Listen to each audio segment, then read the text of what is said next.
பெருமை வாய்ந்த இந்த அவையில ஆளுநர் உரையின் மீது நன்றி தெரிவிக்கின்ற தீர்மானத்தில் பேசுகின்ற வாய்ப்பை தந்த பேரவைத் தலைவருக்கு முதலினுடைய நன்றியை தெரிவிச்சுக்கிறேன்.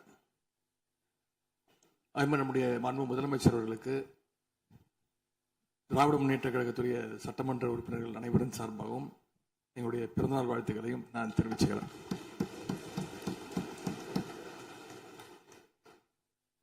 இந்த புதிய ஆட்சி அமைஞ்சு சரியா 40 நாட்கள் கடந்திருக்கு.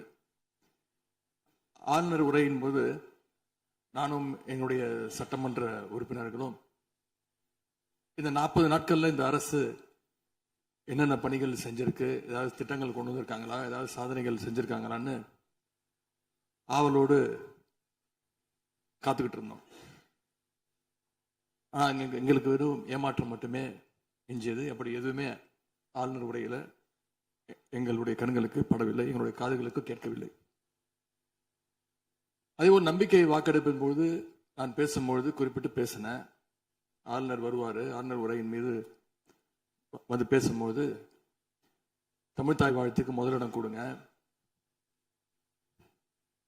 அப்படின்னு சொன்னேன்.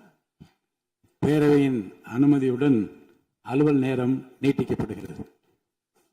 அதே போல தமிழ்தாய் வாழ்த்து முதல்ல பாடப்பட்டுச்சு. உடனடியாக தேசிய கீதமும் பாடப்பட்டுச்சு. தமிழ்தாய் வாழ்த்து ஒரு முறையும் தேசிய கீதம் 2 முறையும் பாடப்பட்டுச்சு. மரபு மீறல் நடந்திருக்கு. இதுவரை கடைபிடிக்கப்பட்டு வந்த மரபை மீறி 2 முறை தேசிய கீதம் பாடப்பட்டிருக்கு. இதே கோரிக்கையை இதற்கு முன்பு இருந்த ஆளுநர் எங்களுடைய ஆட்சி காலத்திலையும் வச்சிருந்தார். ஆனா எங்களுடைய தலைவர் அப்பொழுது மிக உறுதியாக இருந்து இந்த அவையுடைய இறையாண்மையை நாங்க பாதுகாத்திருக்கிறோம். பதவியேற்பு தான் ஆளுநர் மாளிகையில நடந்துச்சு. அங்க அவர் கேட்டுக்கொண்டபடி தேசிய கீதம் வந்தே மாதரம் எல்லாம் பாடினாங்க. ஆனா இப்போ ஆளுநர் உரை மக்களால் தேர்ந்தெடுக்கப்பட்ட பிரதிநிதிகள், சட்டமன்ற உறுப்பினர்கள் நாம பணி செய்கின்ற இந்த சட்டமன்றத்தில் தான் வாசிக்கப்பட்டிருக்கு. இது நம்மளோட டெரிட்டரி. இந்த நம்மளுடைய டெரிட்டரிய ஏன் ஆளுநர்கிட்ட கொடுக்கிற அளவுக்கு இங்க என்ன காம்ப்ரமைஸ் நடந்துச்சு அப்படின்னு மக்கள் கேட்க ஆரம்பிச்சிருக்காங்க. மாண்பு உறுப்பினர், ஆளுநர் உரையாற்ற வந்தபோது தமிழ்தாய் முதல்ல பாடப்பட வேண்டும் என்கின்ற இந்த அரசின் உறுதியான கொள்கையில் நாங்கள் நின்றோமா, இந்த அவை நின்றதா என்பதை நீங்கள் முதல்ல பார்க்க வேண்டும். நாட்டுப்பண் 2 முறை பாடியதில் என்ன தவறு என்று எனக்கு தெரியவில்லை. நாட்டுப்பண் 2ஆம் முறை பாடியது தவறு என்று நீங்கள் சொல்ல வருகின்றீர்களா? அப்படி தவறு என்றால் அது எந்த அடிப்படையில் தவறு என்று சொல்ல வருகிறீர்கள்? நமக்கு வேண்டியது நம்முடைய தாய்மொழிக்கு முக்கியத்துவம் தர வேண்டும், உறுதியாக நிற்க வேண்டும். இந்த அரசு எந்த சர்ச்சையும் ஏற்படுத்தாமல் நிதானமாக உறுதியாக தாய் தமிழ்தான் எங்களுக்கு அடிப்படை என்பதை வைத்து தமிழ்தாய் வாழ்த்தை பாட வைத்தார்களா இல்லையா? அந்த தமிழ்தாய் வாழ்த்தை பாட முடியாமல் வேறு விதமாக இந்த அவை திசை திருப்பப்பட்டு பல்வேறு பிரச்சனைகளுக்கெல்லாம் ஆளான காரணங்களெல்லாம் 22ஆம் ஆண்டு பார்த்தோம், 23 பார்த்தோம், 24 பார்த்தோம், 25 பார்த்தோம், 26 பார்த்தோம். இந்த ஆண்டு தமிழ்தாய் வாழ்த்தை முதலில் பாட வைத்து தேசிய கீதத்தை 2 முறை பாடியதில் எந்த தவறும் இருப்பதாக நாங்கள் கருதவில்லை. அப்படி பாடியது தவறு நீங்களும் கருதிடக்கூடாது என்று நான் சொல்ல விரும்புகின்றேன்.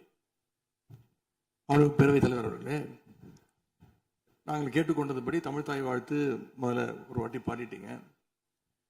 பொதுவாக இந்த அவையில் இருக்கக்கூடிய மரபு கடந்த காலங்களில், கடந்த ஆட்சி காலங்களில் தமிழ்தாய் வாழ்த்து ஒரு முறையும் நிகழ்ச்சி முடிஞ்சோடனே தேசிய கீதம் ஒரு முறையும் தான் பாடப்பட்டு நிகழ்ச்சிகள் முடியும். ஆனால் இந்த முறை நாங்கள் கேட்பது ஏன் 2 முறை தேசிய கீதம் பாடப்பட்டது அப்படிங்கிறது மட்டும்தான் எங்களுடைய கேள்வி. அப்படின்னா தமிழ்தாயை 2 வாட்டி தமிழ்தாய் வாழ்த்தையும் 2 முறை நீங்கள் பாட சொல்லி உங்களுடைய ஆளுநர்கிட்ட நீங்க ஒரு கோரிக்கை வச்சிருந்திருக்கலாம். அது இங்க பேசும்போது உறுப்பினர்கள்லாம் ஆளுநர் அவ்வளவு மகிழ்ச்சியாக இருக்கிறாங்கன்னு சொல்லி, ஆளுநரை விட நீங்கெல்லாம் ரொம்ப மகிழ்ச்சியா இருக்கிறீங்க. தமிழ்தாய் வாழ்த்தை வந்து ஆளுநர் முன்னாடி நாங்க பாடி காட்டிட்டோம் அப்படின்னு பெருமை பொங்கு இங்க எல்லாம் பேசிக்கிட்டு இருக்கிறீங்க. நீங்க சொல்றதை பார்த்தா தமிழ்தாய் வாழ்த்தை விட ஆளுநர் தான் உங்களுக்கு முக்கியம் அப்படிங்கிற எண்ணம் எங்களுக்கு ஏற்படுது, மக்களுக்கும் ஏற்பட்டுக்கிட்டு இருக்கு. தமிழ்தாய் வாழ்த்து ஒரு முறை பாடிட்டீங்க, அதுக்கு வாழ்த்துக்கள். ஏன் தேசிய கீதம் 2 முறை பாடப்பட்டுச்சு? அப்ப ஆளுநர்கிட்ட நீங்க கோரிக்கை வச்சிருக்கனால நீங்க தேசிய கீதம் 2 முறை பாட பண்ணணும்னா நாங்க தமிழ்தாய் வாழ்த்து 2 முறை இல்ல 3 முறை நாங்க போடுவோம்னு சொல்லி அதை நீங்க செஞ்சு காட்டிருக்கணும். அதுதான் நான் கேட்கிறேன், உங்களுக்கு இப்ப ஆளுநர் முக்கியமா தமிழ்தாய் வாழ்த்து முக்கியமா அப்படிங்கறத நான் இந்த அரசுகிட்ட நான் கேட்க விரும்புறேன். ஆட்டுக்கு தாடியும் நாட்டுக்கு ஆளுநரும் தேவையில்லைன்னு சொன்னவர் பேரறிஞர் அண்ணா அவர்கள். அவரை உங்க கொள்கை தலைவர் லிஸ்ட்ல அட்டாச்சும் பண்ணியிருக்கிறீங்க. ஆனா இன்னைக்கு ஆளுநரை தலையில வச்சு கொண்டாடிட்டு இருக்கீங்க. கல யதார்த்தத்துக்கும் ஆளுநர் உரைக்கும் மிகப்பெரிய வித்தியாசம் இருக்கின்றது, மிகப்பெரிய வேறுபாடு எங்களுக்கு தெரிகின்றது. ஆளுநர் உரை என்பது அரசனுடைய கொள்கைகளை, திட்டங்களை, விஷன் அண்ட் மிஷன் ஸ்டேட்மெண்ட் அப்படின்னு சொல்லுவாங்க. அதன்படி அமைந்திருக்க வேண்டும். ஆனா இந்த அரசனுடைய ஆளுநர் உரையில இருக்கக்கூடிய அனைத்து கண்டென்ட்டுமே ஆளுங்கட்சியினர் சோசியல் மீடியால ரீல்ஸ் போடுறதுக்கு உதவுமே தவிர ரியல் பிரச்சனைகளுக்கு கை கொடுப்பதாக, உதவுவதாக, எந்த சொல்யூஷனும் தருவதாக எங்களுக்கு தெரியவில்லை. வழக்கமாக எதிர்க்கட்சி தலைவர்கள், எதிர்க்கட்சிகள் ஆளுங்கட்சிகளுடைய நிறை குறைகளை பேசுறது வழக்கம். அதுதான் எதிர்க்கட்சியுடைய பொறுப்பு, அதுதான் கடமை. ஆனா இப்ப இருக்கக்கூடிய ஆளுங்கட்சியை விமர்சனம் செய்யறதுல முந்தைய எதிர்க்கட்சிகளை விட எங்களுக்கு அதிக பொறுப்பும் அதிக உரிமையும் இருக்கு அப்படின்னு நாங்க நம்புறோம். அதுக்கு காரணம், எங்களுடைய கூட்டணி கட்சியாக இருந்து எங்களுடைய உடன்பிறப்புகளுடைய வாக்குகளை வெற்றி பெற்றவர்களுடைய ஆதரவுல தான், எங்களுடைய தயவுல தான் இன்னைக்கு இந்த அரசு நடந்துகிட்டு இருக்கு என்பதை நீங்கள் கருத்துக் கொள்ள வேண்டும்.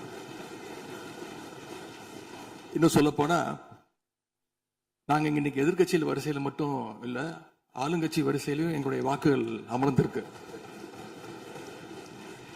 ஆனால் நான் மீண்டும் ஏற்கனவே சொன்னது மாதிரி நாங்க வெறும் எதிரி கட்சியாக இல்லாமல் ஒரு ஆக்கப்பூர்வமான எதிர்கட்சியாக செயல்பட விரும்புகின்றோம். அந்த நிலைமையில இன்னைக்கு பல்வேறு பிரச்சனைகளை எடுத்து வைக்க விரும்புகின்றேன். முதல்ல, கடந்த 2 மாதங்களாக எங்களுடைய வேண்டுகோளை ஏற்று கலைஞர் மகளிர் உரிமை தொகையை 15ஆம் தேதி கரெக்டா மகளுடைய அக்கௌண்ட்ல போட்டதுக்கு எங்களுடைய நன்றியை நாங்கள் தெரிவிச்சுக்கிறோம். அதே போல் எங்களுடைய தலைவர் அவர்களால் தொடங்கப்பட்ட முதலமைச்சர் காலை உணவு திட்டம் 1ஆம் வகுப்பிலிருந்து 5ஆம் வகுப்பு வரைக்கும் நாங்கள் கொடுத்துட்டு இருந்தோம். அதை வர செப்டம்பர் மாதத்திலிருந்து தந்தை பெரியாருடைய பிறந்த நாளிலிருந்து 8ஆம் வகுப்பு வரைக்கும் நீங்க நீட்டிக்க போவதாக செய்திகள் பார்த்தேன். எனவே எங்களுடைய திட்டத்தை நீங்கள் இன்னைக்கு எக்ஸ்டெண்ட் பண்ணியிருக்கிறதுக்காக மீண்டும் எங்களுடைய பாராட்டுகளையும் நன்றிகளையும் முதல்ல நான் தெரிவிச்சுக்கிறேன். ஆனா எங்களுடைய முதலமைச்சர் அவர்கள் தொடங்கின நான் முதல்வன் திட்டத்தை நீங்க முடக்கிற முயற்சியில இறங்கியிருக்கீங்கன்னு கேள்விப்பட்டோம். தமிழ்நாட்டில் இருக்கக்கூடிய ஒவ்வொரு இளைஞர்களும் அவங்களுடைய துறைகள்ல நான் முதல்வன் அப்படின்னு உருவாகணும் தான் எங்களுடைய தலைவர் இந்த திட்டத்தை கொண்டு வந்தாங்க. இந்த நான் முதல்வன் திட்டத்தில் மட்டும் பாத்தீங்கன்னா கடந்த 4 வருடங்கள்ல 41 லட்சம் மாணவர்கள் இதுல டைரக்டா பெனிஃபிட் அடைஞ்சிருக்கிறாங்க. நான் முதல்வன் திட்டத்தின் மூலம் பள்ளிக்கூடம் செல்லுகின்ற மாணவர்களுக்கு அடுத்து அவங்களுடைய ஹையர் ஸ்டடீஸ் என்ன, எப்படி படிக்கணும், எந்த கோர்ஸ் எடுக்கணும் அப்படின்னு அவங்களுக்கு கைடன்ஸ் கொடுத்துருக்கிறோம். அதே மாதிரி உயர்கல்வி படிக்கின்ற மாணவர்களுக்கு எங்க போய் வேலைக்கு சேரணும், அவங்களுடைய எம்ப்ளாய்மெண்ட் ஸ்டெபிலிட்டியை நாங்க ஸ்ட்ரென்த் பண்ணியிருக்கோம். முக்கியமா நான் முதல்வன் திட்டத்தின் மூலமா யூபிஎஸ்சி மாதிரியான சிவில் சர்வீசஸ் தேர்வுக்கு தயாரிக்கின்ற மாணவர்களுக்கு ஹாஸ்டல் வசதியோட பயிற்சியும் வழங்கப்பட்டிருக்கு. பிரிலிம்ஸ் தேர்வாளர்களுக்கு மாசம் 7,500 ரூபாய், மெயின்ஸ் தேர்வாகிறவங்களுக்கு மாசம் 25,000 ரூபாய் கல்வி ஊக்கத்தொகையை இந்த நாள் முதல் திட்டத்தின் மூலம் எங்களுடைய அரசு கொடுத்துச்சு. அது மட்டும் இல்ல, டெல்லிக்கு இன்டர்வியூக்கு போயிட்டு வர்றதுக்கு அவங்களுக்கான போக்குவரத்து கட்டணத்தையும் அந்த செலவையும் அரசே ஏற்றிருக்கு நான் முதல் திட்டத்தின் மூலமாக. சென்ற ஆண்டு மட்டும் தமிழ்நாட்டில் இருந்து யூபிஎஸ்சி கிளியர் பண்ண 60 பேர்ல 56 மாணவர்கள் இந்த நான் முதல்வன் திட்டத்தின் மூலம் பயன்பெற்றுவாங்க. அதுல நான் இன்னும் குறிப்பிட்டு சொல்லணும்னா, ஆல் இண்டியா லெவல்ல செகண்ட் பிளேஸ் படிச்ச சகோதரி ராஜேஸ்வரி நான் முதல்வன் திட்டத்துல பயன்பெற்றவங்க. இப்படிப்பட்ட நான் முதல்வன் திட்டத்தை கைவிட வேண்டிய அவசியம் என்ன அப்படிங்கிறது முதலமைச்சர் அவர்கள் தன்னுடைய பதிலுரையில கூற வேண்டும்னு நான் விருப்பப்படுறேன். அதே மாதிரி சமீபத்தில் டெல்லிக்கு போன முதலமைச்சர் அவர்கள் நிதி ஆயோக் கூட்டத்தில் பல்வேறு விஷயங்களை பத்தி பேசியிருக்கிறார். அதுவும் குறிப்பா நம்முடைய தமிழ்நாடு இன்னைக்கு இந்தியாவிலேயே பொருளாதாரத்தில் இரண்டாவது பெரிய மாநிலமாக வளர்ந்திருக்கு அப்படிங்க பெருமையா பேசியிருக்கிறார்.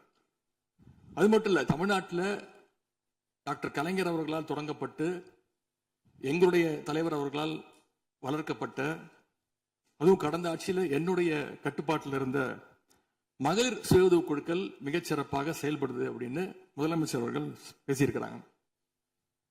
இந்தியாவிலேயே ஃபேக்டரி ஒர்க்கர்ஸ் இருக்கிற பெண்கள்ல 42% 42% தமிழ்நாட்டை சேர்ந்தவங்க. அதனால தமிழ்நாட்டில் இருக்கக்கூடிய பெண்கள் முன்னேற்றம், சுகாதாரம் எல்லாமே சிறப்பா இருக்குன்னு நம்முடைய முதலமைச்சர் அவர்கள் டெல்லியில சொல்லியிருக்கிறாங்க. திரைப்படங்கள்ல தான் பாத்தீங்கன்னா ஒரே பாட்டுல ஏழையா இருக்கிறவன் ஒரே பாட்டுல 5 நிமிஷத்துல 4 நிமிஷத்துல பெரிய பணக்காரன் ஆயிடுவான். ஆனா அது மாதிரி நிஜத்துல ஒரு மாச ஆட்சியில தமிழ்நாடு மாதிரியான மிகப்பெரிய மாநிலத்தை அந்த அளவுக்குலாம் வளர்த்த முடியாது. இந்த சாதனைகள் எல்லாம் யார் ஆட்சி காலத்தில் நடந்துச்சுன்னு மக்களுக்கும் தெரியும், மக்களும் பார்த்துக்கிட்டு இருக்காங்க, முதலமைச்சருக்கும் தெரியும். அதே மாதிரி பேரவைத் தலைவர்களே, இந்த ஆட்சியில இன்னொரு பழக்கமும் புதுசா வந்திருக்கு. அதாவது எங்களுடைய திராவிட மாடல் ஆட்சியில நாங்க எடுத்த நடவடிக்கையால ஏதாவது நல்லது நடந்தா உடனே அதுக்கு ஸ்டிக்கர் ஒட்டிடுறாங்க. அது மட்டும் இல்ல, ஃபர்ஸ்ட் டைம் எவர் இன் தி ஹிஸ்டரி அப்படின்னு சொல்லிடுறாங்க. அப்படி சொன்ன சில ஃபேக் நியூஸ், தவறான தகவல்களை நான் குறிப்பிட விரும்புறேன். பஸ்ல மூத்த குடிமக்கள் கட்டணமில்லா பயணம் மேற்கொள்ள, மூத்த குடிமக்கள் பள்ளி மாணவர்கள் அவங்க எல்லாம் கட்டணம் இல்லாம பயணம் மேற்கொள்ள இந்த ஆட்சியில தான் முதல்ல அந்த திட்டம் கொண்டு வரப்பட்டது அப்படின்னு ஃபேக் நியூஸ் பரப்பிட்டாங்க. இதெல்லாம் ஏற்கனவே இருக்கக்கூடிய திட்டங்கள், எங்களுடைய ஆட்சியில கொண்டு வரப்பட்ட திட்டங்கள். அது மட்டும் இல்ல, அரசு பள்ளியில வழங்கப்படுகின்ற ஸ்கூல் பேக்ல முதலமைச்சரோட புகைப்படம் இல்லாம இப்பதான் முதல்ல வழங்குறோம் அப்படின்னு, ஃபர்ஸ்ட் டைம் இந்த ஹிஸ்டரி அப்படின்னு டேக் போட்டு ஃபேக் நியூஸை தொடர்ந்து பரப்பிட்டு இருக்கிறாங்க. இதெல்லாம் எங்களுடைய திராவிட முன்னேற்ற கழகம், எங்களுடைய திராவிட மாடல் அரசுல எங்களுடைய முதலமைச்சர் கொண்டு வந்த திட்டங்கள். இப்படி இவங்க ஸ்டிக்கர் ஒட்டின லிஸ்ட் மிகப்பெரிய லிஸ்ட். இன்னொரு முக்கியமான விஷயம் பத்தி இந்த நேரத்தில் பதிவு செய்ய விரும்புறேன். அறநிலையத்துறையின் அசையும் மற்றும் அசையா சொத்துக்களின் வருவாய் அதன் புனிதமான நோக்கத்திற்கு மட்டுமே பயன்படுத்தப்படும் அப்படின்னு ஆளுநர் உரையில இடம்பெற்றிருக்கு. இந்த கருத்தை பார்க்கும் பொழுது அறநிலையத்துறையே இருக்கக்கூடாது அப்படின்னு சொல்ற பாஜகவுடைய குரலாகத்தான் தாவேக அரசும் சொல்லுதா அப்படிங்கிற சந்தேகம் எங்களுக்கு வருது. பாஜகவும் வலதுசாரிகளும் சொல்றது இதுதான், அறநிலையத்துறை பள்ளி கல்லூரிகளை நடத்தக்கூடாது, அறநிலையத்துறை பள்ளி கல்லூரிகள் நடத்தக்கூடாது அப்படின்னு சொல்லிட்டு இருக்கிறாங்க. இதுக்காக வழக்கும் தொடர்ந்து இருக்கிறாங்க. இந்த நிலைப்பாடு திருமண மண்டபங்கள் வணிக வளங்களோடு நிற்குமா, இல்ல கல்வி நிறுவனங்களுக்கும் இந்த கண்டிஷன்ஸ் அப்ளை செய்யப்படுமா? மாண்புமிகு அறநிலையத்துறை அமைச்சர்கள்.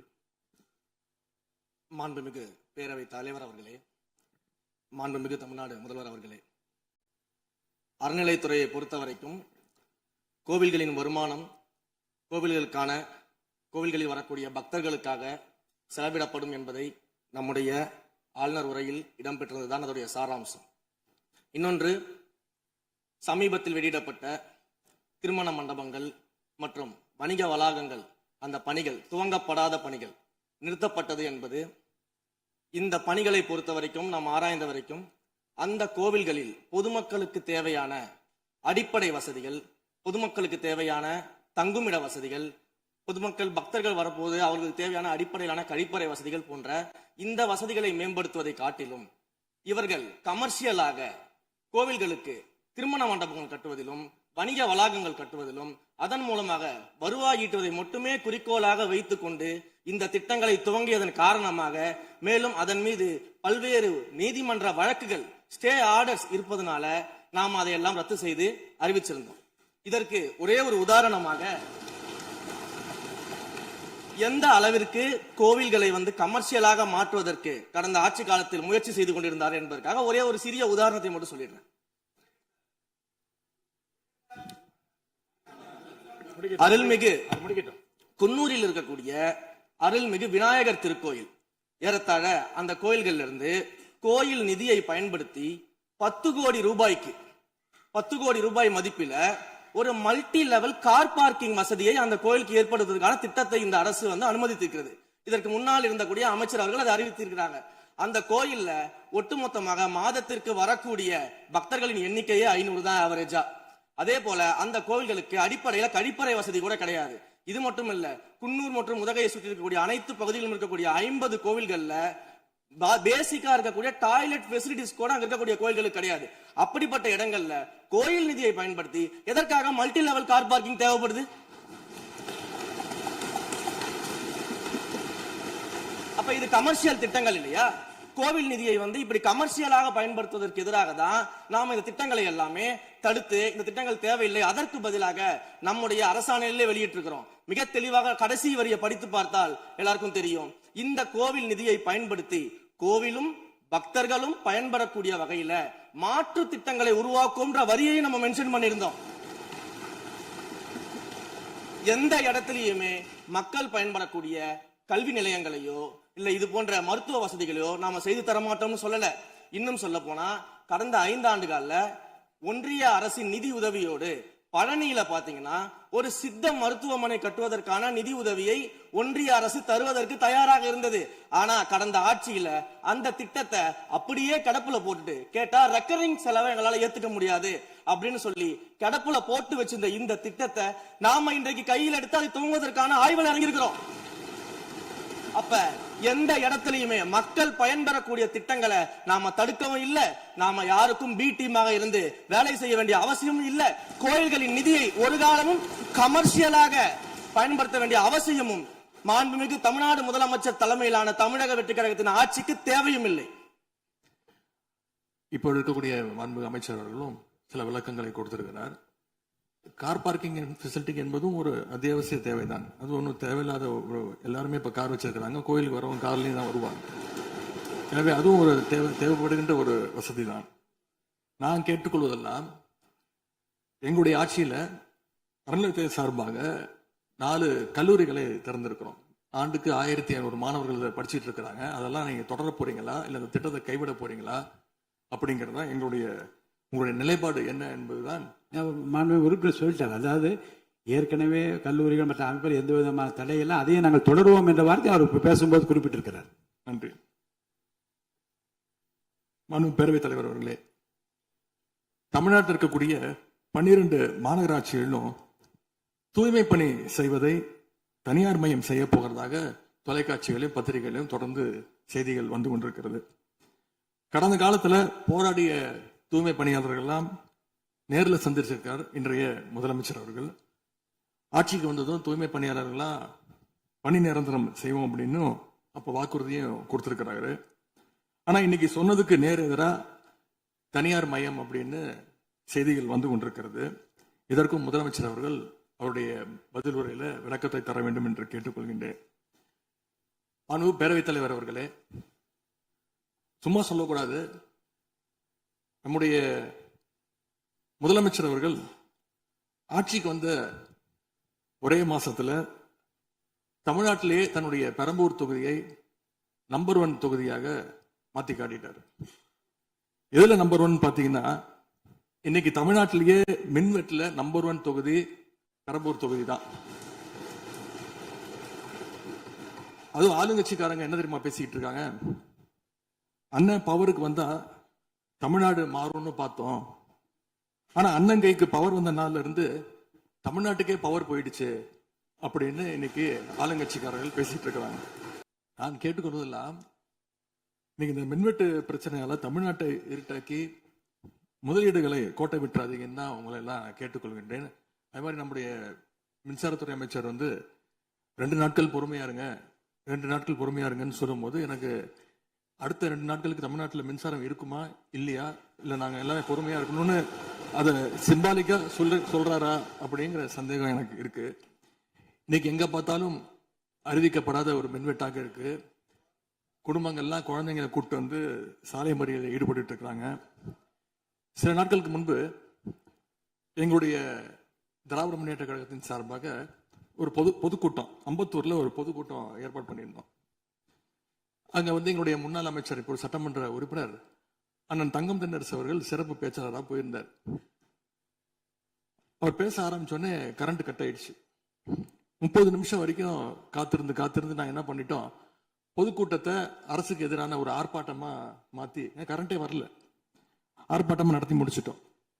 அது மட்டும் இல்லை, இன்னைக்கு தமிழ்நாட்டில் பல்வேறு இடங்கள்ல, திருவண்ணாமலையில கிரிவல பாதையில மக்கள் போறப்போ தினசரி பவர் கட் பண்றாங்க. அவங்களுடைய பாதுகாப்பை இன்னைக்கு ஒரு மிகப்பெரிய ஒரு கேள்விக்குறியா ஆக்கி வச்சிருக்கு இந்த அரசு.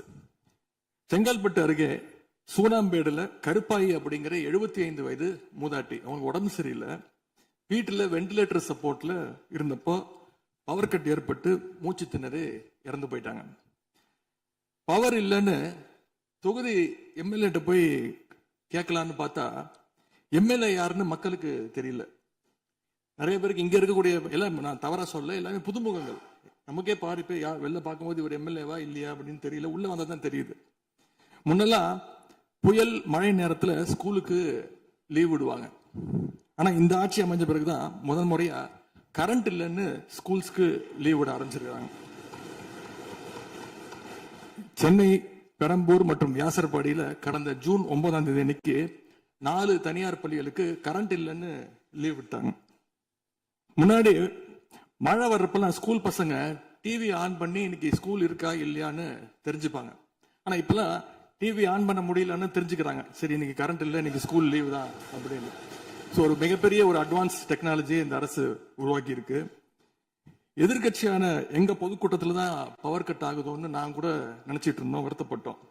ஆனா அமைச்சரவையில இடம்பெற்றிருக்கக்கூடிய விடுதலை சிறுத்தைகள் கட்சியுடைய தலைவரான அண்ணன் திரு தொல் திருமாவளவன் அவர்களும் பவர் கட்ல பாதிக்கப்பட்டிருக்கிறார். விடுதலை சிறுத்தைகள் கட்சியுடைய தலைமையகத்துக்கு முன்னாள் ஒன்றிய அமைச்சர் முன்னாள் அமைச்சர் அண்ணன் ப சிதம்பரம் அவர்கள் போயிருக்காரு. ஒரு உள்ள போனோடனே கரண்ட் கட் ஆயிடுச்சு. கிட்டத்தட்ட 1 மணி நேரம் 2 பேரும் இருட்டிலே உட்காந்து பேசியிருக்கிறாங்க. கரண்ட் வருமா வராதான்னு ஏசி ஓடல, வேர்த்து கொட்டி 2 பேரும் பேசிட்டு இருந்திருக்காங்கன்னு அண்ணன் திருமாவர்களே பதிவு போட்டிருக்கிறார். இந்த ஆட்சியில தமிழ்நாட்டுடைய தலைநகரத்துக்கு இதுதான் நிலைமை. பவர்ல ஷேரிங் கொடுத்த ஆளுங்கட்சியால அவங்க அமைச்சரவையில் இருக்கக்கூடிய கட்சியுடைய அலுவலகத்துக்கு பவர் கொடுக்க முடியாம இன்னைக்கு தடுமாறிட்டு இருக்கிறாங்க. ஏன் இன்னும் சொல்ல போனா 2 நாளைக்கு முன்னாடி ஆளுங்கட்சியோட ஹெட் ஆபீஸ்லயே கரண்ட் கட் ஆயிடுச்சு. அப்போ அங்க வந்தவங்க எல்லாம் ஆளுங்கட்சியா இருந்தும் பனையூர்லயே பவர் இல்லையேன்னு புலம்பிட்டு போனதாக தகவல் வந்திருக்கு. ஆக மொத்தம் இன்னைக்கு தமிழ்நாடு லிட்டரலா ஒரு இருட்டுல மூழ்கி கிடக்குது. மின்வெட்டால இன்னைக்கு பல நிறுவனங்கள் முடங்கி போயிருக்கு. குறிப்பா எம்எஸ்எம்இன்னு சொல்லப்படுற குறு சிறு நிறுவனங்கள் எல்லாம் என்ன பண்றதுன்னு தெரியாம புலம்பிட்டு இருக்கிறாங்க. ஏற்கனவே மேட்டூர்ல ஜூன் 12ஆம் தேதி நீங்க தண்ணி திறந்து விட்டுருக்கணும், திறந்து விடல. மின்வெட்டால மோட்டார் பம்பு செட்டு மூலமும் விவசாயம் பண்ண முடியலன்னு விவசாயிகள் இன்னைக்கு போராடிட்டு இருக்கிறாங்க. மின்வெட்டுக்கு ஒவ்வொரு நாளும் ஒவ்வொரு விளக்கத்தை இந்த அரசு சார்பாக கொடுத்துட்டு இருக்கிறீங்க. லோடு அதிகமா இருக்குன்னு சொன்னாங்க. இன்னும் ஒரு படி மேல போய் இன்னைக்கு ஃபியூஸ் கேரியரை எடுத்துட்டு போயிடுறாங்கன்னு சொல்லிட்டு இருக்கிறாங்க. இப்படி சொன்னதும் இந்த ஆட்சிக்கு வெளியில இருந்து ஆதரவு கொடுக்கக்கூடிய மார்க்சிஸ்ட் கம்யூனிஸ்ட் கட்சியை சேர்ந்த எழுத்தாளர் திரு ஆதவன் தீட்சணை அவர்கள் ஒரு பதிவு போட்டிருக்கிறார். என்ன எழுதியிருக்கிறாரு, கேரியரின் உச்சத்தில் ஆரம்பித்து டிஃபன் கேரியர்ல போய் நின்று இன்னைக்கு ஃபியூஸ் கேரியர்ல முடிந்திருக்கக்கூடிய ஆட்சி அப்படின்னு திரு ஆதவன் தி சந்திரா எழுத்தாளர், மார்க்சிஸ்ட் கம்யூனிஸ்ட் கட்சி அவர் சேர்ந்தவர் பதிவு போட்டிருக்கிறார். பவர் கட்டுக்கு இவங்க சொல்ற காரணங்கள் எதையுமே மக்கள் ஏத்துக்கலன்னு தெரிஞ்சதும் இவங்களோட வழக்கமான ஒரு ஆயுதத்தை கையில் எடுத்துட்டாங்க. என்ன தெரியுமா அது ஆயுதம்? எல்லாத்துக்கும் திமுக தான் காரணம் அப்படின்னு சொல்றது. இப்ப பவர் கட்டுக்கும் திமுக தான் காரணம்னு சொல்ல ஆரம்பிச்சுட்டாங்க. இப்படி பழி போடுறதுல காட்டுற வேகத்தை பவரை மீண்டும் கொண்டு வரதுல காட்டினா கொஞ்சம் சிறப்பா இருக்கும். எங்க ஆட்சியில ஏற்படாத மின்வெட்டு இந்த ஆட்சியில தொடர்ந்து இவ்வளவு அதிகமாக ஏற்பட என்ன காரணம்? அரசுடைய நிர்வாக திறமையின்மையா, இல்ல உண்மையிலேயே ஏதாவது டெக்னிக்கல் இஷ்யூஸ் இருக்கா? அப்படி ஏதாவது இருந்தா அதை தீர்க்க இந்த அரசுக்கு இன்னும் எத்தனை நாள் தேவைப்படும்? இந்த நிலைமை தொடராம இருக்க என்ன நடவடிக்கை எடுக்க போறீங்கன்னு முதலமைச்சர் அவர்கள் தன்னுடைய பதிலுரையில சொல்லணும். ஒரே ஒரு ஆறுதல், ஒரே ஒரு மகிழ்ச்சியான செய்தி என்னன்னா, ஆளுநர் உரையின் பொழுது சட்டமன்றத்துல பவர் கட் ஆகல. அதுக்கு இந்த அரசை பாராட்டலாம்னு நான் நினைச்சேன். அப்படி நினைக்கும் போது பாத்தீங்கன்னா சட்டசபை நிகழ்ச்சியை லைவ்ல கட் பண்ணிட்டாங்க. இன்னைக்கு லைவ்ல வந்துட்டு இருக்கா அப்படின்னு எனக்கு தெரியல, கொடுத்திருக்கிறதா சொன்னாங்க. பணு பேரவைத் தலைவர் அவர்களே, எங்களுடைய திராவிட மாடல் ஆட்சி நடந்தப்போ 5 வருஷமும் நாங்க குறுவை சாகுபடிக்காக மேட்டூர்ல இருந்து சொன்ன தேதியில தண்ணீர் திறந்து விட்டுருக்கிறோம். ஆனா புதிய அரசு ஆட்சிக்கு வந்திருக்கக்கூடிய இந்த சமயத்துல மேட்டூர் அணையில நீர் திறக்கிற அளவுக்கு அங்க தண்ணீர் இல்லை. குறிப்பா ஜூன் மாசத்துல 9.91 டிஎம்சி தண்ணீரை தமிழ்நாட்டுக்கு திறந்து விடணும்னு காவிரி நதிநீர் மேலாண்மை ஆணையம் கர்நாடகாவுக்கு உத்தரவு போட்டது. ஆனா இந்த நிமிஷம் வரைக்கும் அந்த உத்தரவை கர்நாடகா நிறைவேற்றல. அதை நிறைவேற்ற முதலமைச்சர் என்ன செய்ய போறாருன்னு பதிலுரையில சொல்லணும். அதேபோல் டெல்டாவில் 6 லட்சம் ஹெக்டேர் அளவுக்கு குறுவை சீசன்ல குறுவை சாகுபடி ஆகும். இந்த முறை மேட்டூர் அணையில தண்ணீர் திறக்காதனால அரசு அறிவிச்சிருக்கக்கூடிய குறுவை சிறப்பு தொகுப்பு ஸ்பெஷல் பேக்கேஜ் 134 கோடி ரூபாய்க்கு அறிவிச்சிருக்கிறீங்க. அது பத்தலன்னு இன்னைக்கு விவசாயிகள் போராடிட்டு இருக்கிறாங்க. சிறப்பு தொகுப்பு கஷ்டத்தை போக்காது, உரிய நிவாரணத்தை விரைவா அறிவிக்கணும்னு விவசாயிகள் எல்லாம் போராடிட்டு இருக்கிறாங்க. அதனால டெல்டா விவசாயிகளின் சார்பாக ஒரு கோரிக்கையை முதலமைச்சர் அவர்களுக்கு வைக்க விரும்புகிறேன். தமிழ்நாடு முழுக்க போராடி இருக்கக்கூடிய அனைத்து விவசாய சங்க பிரதிநிதிகளையும் அழைச்சு முதலமைச்சர் அவசரமாக ஒரு ஆலோசனை கூட்டத்தை நடத்த வேண்டும். காலதாமதம் இல்லாம விரைவா அந்த கூட்டம் நடத்தப்பட வேண்டும்னு கோரிக்கை வைக்கிறேன். அவங்களுடைய கோரிக்கைகளை நிறைவேற்றி கொடுக்கிறதுக்கான அனைத்து நடவடிக்கைகளையும் அரசு எடுக்க வேண்டும். விவசாயிகளுக்கு இன்னொரு பெரிய பிரச்சனையும் ஏற்பட்டிருக்கு. தேர்தலுக்கு முன்பு நீங்க சொன்ன வாக்குறுதி 5 ஏக்கர் வரைக்கும் நிலம் வச்சிருக்க விவசாயிகளுக்கு முழுமையான பயிர்க்கடி தள்ளுபடின்னு நீங்க தான் சொன்னீங்க. ஆனா விவசாயிகளை இன்னைக்கு சிறு குறு விவசாயிகள்னு பிரிச்சு அதுலயே நிறைய ஸ்லாப்ஸ் ஏற்படுத்தி வச்சிருக்கிறீங்க. 1 லட்சம் அளவுக்கு கடன் வாங்கியிருந்தா 5000 ரூபாய் வரைக்கும் தான் தள்ளுபடி கிடைக்கும் அப்படின்ற நிலைமையை இன்னைக்கு உருவாக்கி இருக்கீங்க. அதுக்கப்புறம் அதுலயும் ஒரு சேஞ்ச் கொண்டு வந்தீங்க. 75,000 ரூபாய் வரைக்கும் வாங்கினவங்களுக்கு முழு தள்ளுபடின்னு சொல்லி இருக்கிறீங்க. இப்போ அதுல இன்னொரு சேஞ்ச் என்னன்னா, ஒரே குடும்பத்தில் உள்ள 3 நபர்கள் வரை கடன் பெற்றிருந்தாலும் தற்பொழுது ஒரு குடும்ப அட்டைக்கு ஒரு வேளாண் கடன் மட்டுமே தள்ளுபடி செய்ய அரசாணை வழங்கப்பட்டிருக்கு. எங்களுடைய ஆட்சியில, கடந்த கால ஆட்சிகள்ல இதெல்லாம் முழு தள்ளுபடி கொடுத்திருக்கிறோம். எனவே அதையும் இந்த விவசாயிகளை இதுக்கு மேல குழப்பாம இந்த அரசு முடிவெடுக்க வேண்டும் என்று நான் கேட்டுக்கொள்கின்றேன். அரசினுடைய இந்த ஏமாற்று அறிவிப்பை கண்டிச்சு போராட்டம் நடத்தின விவசாயிகள் மேல தடியடியும் நடத்தியிருக்கீங்க. தேர்தல் பிரச்சாரத்தின் போது முதலமைச்சர் சொன்னாரு, எனக்கு இன்னொரு ஜென்மம் இருந்தா நான் விவசாயியா பிறக்கணும்னு ஆசைப்படுறேன்னு முதலமைச்சர் சொல்லியிருக்கிறார். ஆனா இன்னொரு பக்கம் விவசாயிகள் மேல தடியடியும் நடத்தியிருக்கீங்க. விவசாயியா பிறக்க இன்னொரு ஜென்மம்லாம் தேவையில்லை, எப்ப நினைச்சாலும் போய் விவசாயி ஆயிடலாம். ஆகவே வெற்று வார்த்தைகளால விவசாயிகளை ஏமாத்தாம இந்த அரசு செயல்படணும்னு நாங்க விரும்பி கேட்டுக்கொள்கின்றோம். மேட்டூர் அணையை திறக்காது, மேகதாது அணை பிரச்சனை, பயிர்க்கடன் தள்ளுபடியில ஏமாற்றம்னு இந்த 1 மாசத்துல மட்டும் விவசாயிகள் பல சோதனைகளை சந்திச்சிருக்கிறாங்க. இன்னும் பேரவைத் தலைவர் அவர்களே, இன்னொரு முக்கியமான விஷயம், இந்த ஆட்சியில அரசு பள்ளிகள்ல நடக்கிற கூத்தெல்லாம் பார்க்கும்போது ரொம்ப அதிர்ச்சியாக இருக்கின்றது. முன் எப்போதும் இல்லாத வகையில அரசு பள்ளிகளுக்குள்ள சட்டமன்ற உறுப்பினர்கள் போறாங்க. தப்புல போகணும், ஆய்வுகள்லாம் செய்யணும். ஆனா பள்ளி மாணவர்கள் மத்தியில மோசமான கருத்துக்களை கொண்ட பாடல்களை எல்லாம் ஒளிபரப்பி எல்லாரும் டான்ஸ் ஆட சொல்றாங்க. முதலமைச்சரோட போட்டோ மாற்றுறதோ பாடல் போடுறதோ இங்க பிரச்சனை கிடையாது. ஆனா அவங்க என்ன பாட்டை மாணவர்கள் மத்தியில போடுறாங்க அப்படிங்கிறது தான் இங்க இருக்கக்கூடிய பிரச்சனை. மாணவர்களுக்கு தன்னம்பிக்கையும் ஊக்கமும் அளிக்கிற மாதிரியான கருத்தான பாடல்களை போட்டா பரவாயில்ல. ஆனா சினிமா படங்கள்ல வர குத்து பாடல்கள், தவறான அர்த்தம் கொண்ட பாடல்கள் எல்லாம் குழந்தைகள் மத்தியில் ஒளிபரப்பி அதை ஏற்கவே முடியாது. எனவே முதலமைச்சர் தலையிட்டு உடனே இதை நிறுத்தணும்னு கேட்டுக்கொள்கின்றேன். அடுத்து மிக முக்கியமான ஒரு பிரச்சனையை இந்த அரசின் கவனத்துக்கு கொண்டு வர விரும்புகிறேன். இன்னைக்கு தமிழ்நாட்டுடைய சட்டம் ஒழுங்கு நிலைமை எப்படி இருக்குன்னு செய்திகளை பார்த்தா அவ்வளவு கொடூரமாக இருக்கிறது. ஒரு மாசத்துல 200க்கும் மேற்பட்ட பாலியல் குற்றங்கள் நடந்திருக்கு. அதுல 100க்கும் அதிகமான குற்றங்கள் சிறுமிகள் மீதான பாலியல் வன்கொடுமைகள். ஜனநாயக நடைமுறைக்கு எதிராக குழந்தைகளை பயன்படுத்தி பெரியவங்க கிட்ட வாக்கு கேட்டார் என்று இருக்கக்கூடிய முதலமைச்சர். ஆனா அவர் ஆட்சியில குழந்தைகளுக்கும் பாதுகாப்பு இல்ல, பெரியவங்களுக்கும் பாதுகாப்பு இல்லைங்கிற நிலைமை இன்னைக்கு நடந்துட்டு இருக்கு. இந்த புதிய அரசு ஆட்சிக்கு வந்த ஒரு சில நாட்கள்லயே கோயம்புத்தூர்ல 10 வயது பெண் குழந்தைய பாலியல் வன்கொடுமை செஞ்சு கொலை பண்ணியிருக்கிறாங்க. முக்கியமா தமிழ்நாட்டையே உலுக்கிய ஒரு கேஸ், கும்மிடிப்பூண்டியில ஒரு 3 வயது குழந்தை பாலியல் வன்கொடுமை செய்யப்பட்டு புதர்ல வீசப்பட்டு அதன் பின்பு அந்த குழந்தை இறந்தும் போயிடுச்சு. இந்த சம்பவத்துக்கு நீதி கேட்டு அங்க இருக்கக்கூடிய மக்கள்லாம் போராட்டத்துல இறங்கிட்டாங்க. கோயம்புத்தூர்லயும் சரி, கும்மிடிப்பூண்டியிலயும் சரி, 2 சம்பவத்திலுமே மரணமடைஞ்ச குழந்தைகளுடைய உடலை பெற்றோர்கிட்ட முறையா கொடுக்காம வேற இடத்துல காவல்துறை மூலமாகவே அடக்கம் பண்ணிருக்கிறாங்க.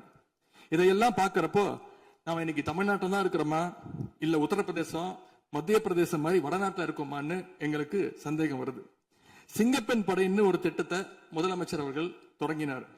அந்த திட்டம் வந்த அடுத்த நாளே காவல்துறை சேர்ந்த ஒரு பொண்ணுக்கு 3 பேர் பாலியல் தொல்லை கொடுத்திருக்கிறாங்க.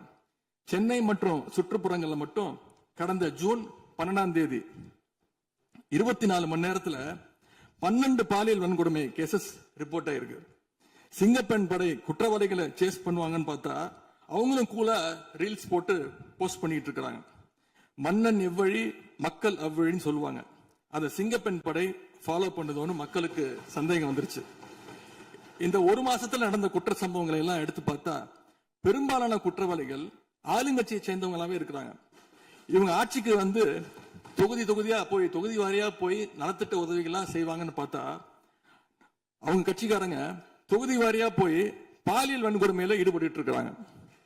ஆளுங்கட்சியுடைய ஆலந்தூர் பகுதி தயவுசெய்து மொத்தம் பொதுவா நீங்க பேசுவது நான் ஏற்றுக்கொள்ள முடியாது. இல்ல இல்ல சும்மா ஆதார் பாருங்க,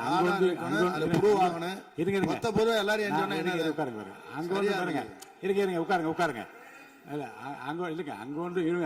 அங்கொன்றும் இங்கொன்றுமாக சில நிகழ்வுகள் நடந்திருந்து அதில் ஆளுங்கட்சி இருந்திருந்தால் கூட மாண்பு முதலமைச்சர் நடவடிக்கை எடுத்துட்டு செய்தியில் வந்து கொண்டுதான் இருக்கு. நான் பத்திரிகையில் பார்க்கிறேன்.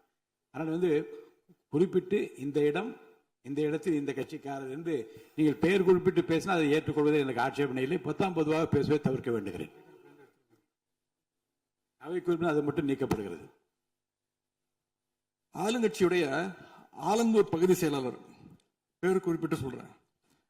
கணவரால் கைவிடப்பட்ட ஒரு பெண்ணுக்கு ஆலந்தூர் பகுதி செயலாளர் கணவரால் கைவிடப்பட்ட ஒரு பெண்ணுக்கு பண உதவி செய்யறேன்னு சொல்லி அவங்க பாலியல் ரீதியா துன்புறுத்த முயற்சி பண்ணியிருக்கிறார்.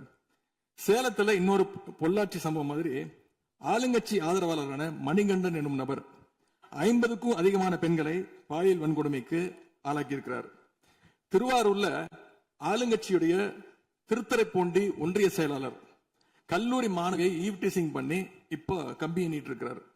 இது எல்லாத்துக்கும் மேல ஒரு கொடுமை, தூத்துக்குடியில ஆளுங்கட்சியை சேர்ந்த ஒரு அப்பாவி பெண்ணை 2 ஆளுங்கட்சி ஆட்கள் கார்ல அழைச்சிட்டு போய் மயக்க மருந்து கொடுத்து கூட்டு பாலியல் வன்கொடுமை கேங் ரேப் பண்ணிருக்காங்க. இந்த சம்பவத்தை பத்தி பேசின பாதிக்கப்பட்ட பெண் திருவைகுண்டம் சட்டமன்ற உறுப்பினர் திரு சரவணன் சொல்லிதான் அழைத்து செல்லப்பட்டதாக டிவியில பேட்டி கொடுத்திருக்கிறாங்க. எல்லா மேலிடத்துக்கு தெரியும் அப்படின்னு பாதிக்கப்பட்ட பெண் பேட்டி கொடுத்திருக்கிறாங்க. யார் அந்த மேலிடம் அப்படின்னு இன்னைக்கு மக்கள் கேட்க ஆரம்பிச்சிருக்கிறாங்க. தனக்கு நேர்ந்த கொடுமையை ஆளுங்கட்சியினுடைய அமைச்சர்கள் 2ஆம் கட்ட 3ஆம் கட்ட தலைவர்கள் கிட்ட சொன்னதாகவும் பாதிக்கப்பட்ட பெண் இன்னைக்கு சொல்லியிருக்கிறாங்க. ஆனா நடந்தது என்ன? யார் தப்பு பண்ணாலும் நடவடிக்கை எடுக்க தயங்க மாட்டேன்னு சொன்னார் நம்முடைய முதலமைச்சர். ஆனா இந்த சம்பவத்துல குற்றம் சாட்டப்பட்டுள்ள சட்டமன்ற உறுப்பினர் மேல என்ன நடவடிக்கை எடுத்தாங்கன்னு தெரியல. அதுக்கு மாறா பாதிக்கப்பட்ட பெண்ணை கட்சியிலிருந்து நீக்கி இருக்கீங்க. இதுக்கு பேர் தான் மாற்றமா? இதுக்கு பேர் தான் தூய சக்தியா அப்படின்னு மக்கள் கேட்கிறாங்க. முதலமைச்சர் அவர்களே, மண்பு பேரவைத் தலைவர் அவர்களே, நம்முடைய முதலமைச்சர் அவர்கள் 6 மாசம் டைம் எடுத்துட்டு வந்து சட்டம் ஒழுங்கை நிலைநாட்டுற வரைக்கும் நாங்க காத்துக்கிட்டு இருக்க முடியாது, நாடும் தாங்காது. இத பத்தி கேள்வி எழுப்பினா கூட காவல்துறைக்கு பொறுப்பு வைக்கக்கூடிய முதலமைச்சர் எதுவும் பேச மாட்டேங்கிறார். To remain silent in the face of evil is itself evil அப்படின்னு ஒரு பழமொழி உண்டு. அது யாருக்கு பொருந்ததோ இல்லையோ இந்த அரசுக்கு சரியாக பொருந்தது. ஆகவே முதல் வேலையா சட்டம் ஒழுங்கை காப்பாற்றுறதுக்கு முக்கியத்துவம் கொடுத்து இந்த அரசு நடவடிக்கை எடுக்கணும்னு கேட்டுக்கொள்கிறேன். ரிஃபார்ம் பண்ணிட்டு இருக்கீங்கன்னு சொல்றீங்க, பண்ணுங்க. தூத்துக்குடியில என்ன ஆக்ஷன் எடுத்திருக்கீங்க அது மட்டும் தெரிஞ்சுக்க விரும்புறேன். தூத்துக்குடியில் இப்போ ஒரு இன்சிடென்ட் சொன்னல உங்களுடைய சட்டமன்ற உறுப்பினர், அதுக்கு மட்டும் கொஞ்சம் விளக்கம் கொடுத்தீங்கன்னா நல்லா இருக்கும். அதே போல தமிழ்நாட்டுக்கு வர வேண்டிய மிகப்பெரிய தொழில் முதலீடுகள் எல்லாம் இன்னைக்கு பக்கத்து மாநிலங்களுக்கு போகிறதாக பத்திரிகையிலையும் மேகசின்ஸ்லயும் தொடர்ந்து செய்திகள் வந்துட்டு இருக்கு. தொழில்துறை கைடன்ஸ் தமிழ்நாடு அமைப்புகள்ல முந்தைய ஆட்சியில் இருந்தக்கூடிய அதிகாரிகளை திடீர்னு மாத்தினதும் ஒரு தவறான முடிவுன்னு நாங்கள் கருதுறோம். இதனால தமிழ்நாடு பாதிக்கப்பட்டிருக்கு அப்படின்னு பத்திரிகைகளை தொடர்ந்து அறிக்கைகள்லாம் வந்துட்டு இருக்கு. இதற்கு இடையில ஆளுநர் உரையில தலைமைச் செயலாளர் தலைமையில தமிழ்நாடு இன்வெஸ்டர் ப்ரமோஷன் கமிஷன் என்ற பேர்ல ஒரு புது அமைப்பு உருவாக்கப்படும்னு அதை தெரிவிச்சிருக்கிறீங்க. அப்படின்னா இப்ப சிறப்பா செயல்பட்டு வருகின்ற கைடன்ஸ் தமிழ்நாடு அமைப்பு என்னவாகும் அப்படின்னு முதலமைச்சருடைய பதிலுரையில சொல்லணும்னு நாங்க விரும்புறோம். மாண்பு பேரவைத் தலைவர் அவர்களே, இந்த அரசின் முன்னாடி இவ்வளவு பிரச்சனைகள் இருக்கு, ஏகப்பட்ட பிரச்சனைகள் இருக்கு. இதையெல்லாம் தீர்க்க முயற்சி பண்ணாம அடுத்த கட்சி ஆட்களை இழுக்கிற வேலையை தான் நீங்க எல்லாம் முழுவீச்சுல செஞ்சுட்டு இருக்கீங்க. இந்த அரசின் மீதான நம்பிக்கை வாக்கெடுப்பின் போது நான் குறிப்பிட்டு சொன்னேன், புதுமையான ஆட்சின்னு சொன்னீங்க, கடைசியில புஷ்பா பட ஆட்சியை கொடுத்திருக்கீங்கன்னு குறிப்பிட்டு பேசியிருந்தேன். அந்த அளவுக்கு குதிரை பேரம் தொடர்ந்து நடந்துகிட்டு இருக்கு. அப்படி பேசின அப்புறமாவது எதிர்கட்சி தலைவர்களுக்கு இந்த குதிரை பேரம் கழுதை பேரம் என்பதை பற்றி எல்லாம் பேசுவதற்கு இடமல்ல. இது ஆதாரம் இல்லாமல் எந்த பேரத்தை பற்றி பேசுவதை நான் அனுமதிக்க முடியாது. அடுத்த இதுக்கு போலாம். 3 சீட்டர் சோஃபா 3 சீட்டர் சோஃபா இன்னைக்கு 5 சீட்டர் சோஃபாவா அப்கிரேட் பண்ணிருக்கீங்க. ஏற்கனவே சோஃபா அனுப்பி அடுத்த கட்சி எம்எல்ஏக்கெல்லாம் இழுத்துக்கிட்டு இருந்தீங்க. இன்ஸ்டா மார்ட்ல பொருட்களை வாங்குற மாதிரி இன்ஸ்டன்டா எம்எல்ஏக்களை வாங்கிட்டு இருக்கீங்க. வாங்கி ராஜினாமா செய்ய வச்சு விட்டு இருக்கீங்க.